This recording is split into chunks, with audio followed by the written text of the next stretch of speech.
Es difícil emitir un juicio, es muy difícil ponerse al tanto de cómo son o cómo fueron las cosas o cómo siguen siendo, porque siempre hay una controversia respecto a cómo fue la colonia, cómo fue la no colonia, si se llevaron todo, porque eran países que estaban en guerra. Me refiero a España, por ejemplo.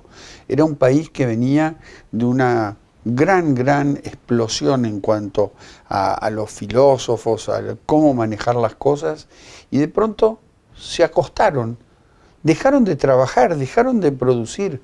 Al poco tiempo llegó una decadencia, y todo esto gracias a los tesoros, a las riquezas que América nutría hacia aquel destino. ¿Fue algo que fue muy bueno o fue realmente el comienzo de un problema? Archivo de Indias, allí está la mejor información. Si usted quiere investigar, quiere saber, además de esos dibujos, todo aquello que es viñetas, planos, mapas, ¿por qué no investigar los contenidos? Es para tener razón o por lo menos cimentar argumentos.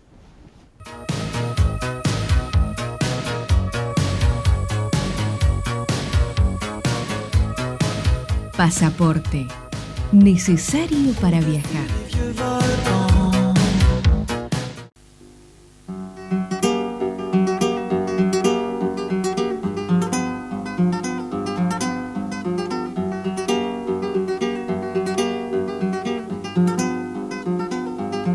Estamos en el Archivo General de Indias, que está en la ciudad de Sevilla.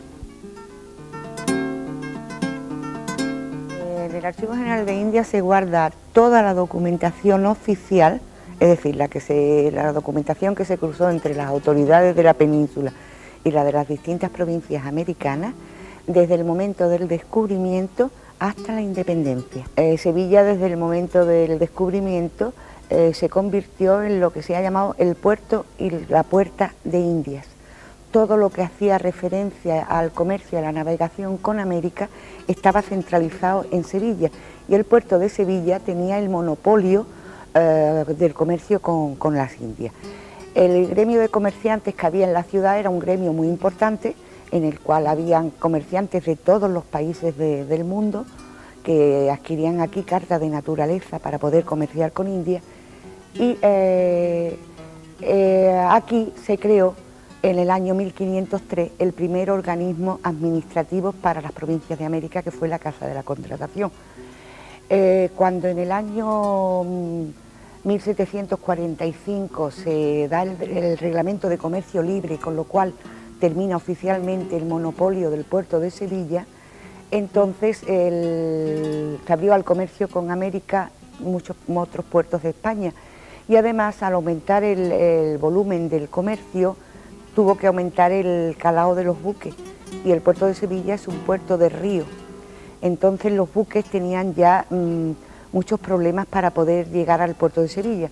Entonces se trasladó el comercio a Cádiz, que es un puerto de mar, y entonces al trasladarse el comercio se trasladaron los comerciantes.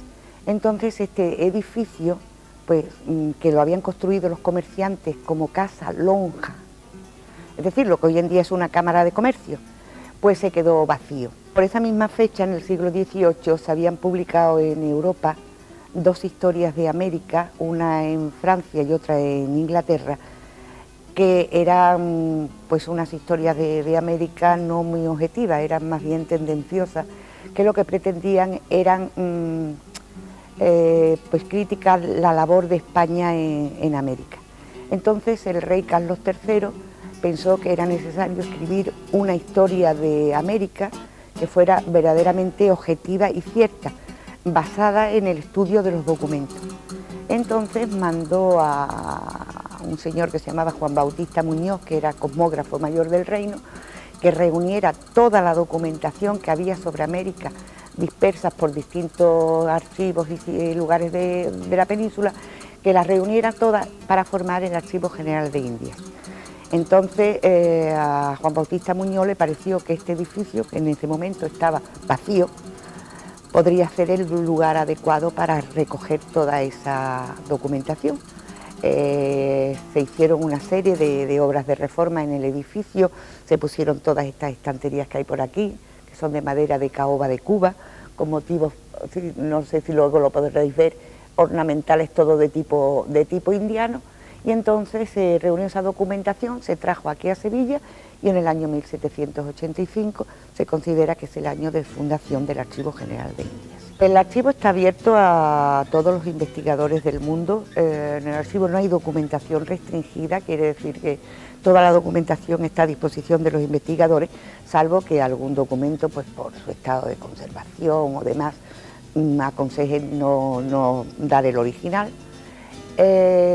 Actualmente, como ustedes saben, para la celebración del 5º centenario del descubrimiento de América, se llevó a cabo la informatización del archivo. El archivo es pionero en el mundo en ese sentido, es el primer archivo histórico que está informatizado. Entonces tenemos un 14% del total de la documentación que está digitalizado, y esos documentos ya no se ven los documentos originales.